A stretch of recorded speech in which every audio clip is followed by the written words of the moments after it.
मुझे ऐसे परदेशियों पर बड़ा ही गुस्सा और बड़ा ही अफसोस होता है कि जो लोग अपनी सारी ज़िंदगी परदेश में गुजारने के बाद जब वापस आते हैं तो यहाँ आकर छोटी सी परचून की दुकान खोल लेते हैं, और ना उनके पास उनका अपना घर होता है, ना इतने पैसे होते हैं कि वो कोई कारोबार शुरू कर सकें, बल्कि उसको उसके अपने मशवरा देते हैं कि अब तू वापस आ जा, अब तेरी सेहत इजाज़त नहीं देती, और बाकी टाइम जो है वो अपना बीवी बच्चों के साथ गुजार ले।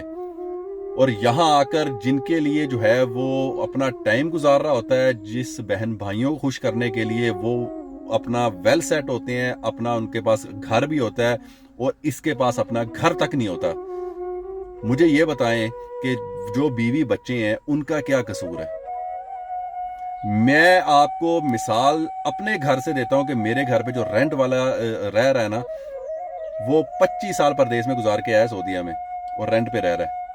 बताएं उसके बीवी बच्चों का क्या कसूर था। और जो उसके बहन भाई हैं वो वेल सेट हैं और अपना कारोबार जो है वो कर रहे हैं, और अपना घर है, और इसके पास अपना घर भी नहीं है। ऐसे 3 लोगों को और मैं जानता हूं जो मेरे करीबी रिश्तेदार दोस्त के घर रह रहे हैं। एक दुबई से है और दूसरा भी सऊदीया से है, और वहां उसने अपनी सारी जिंदगी गुजार ली, लेकिन जब वापिस आया है तो रेंट पे रह रहे हैं, बीवी बच्चे जलील हो रहे हैं।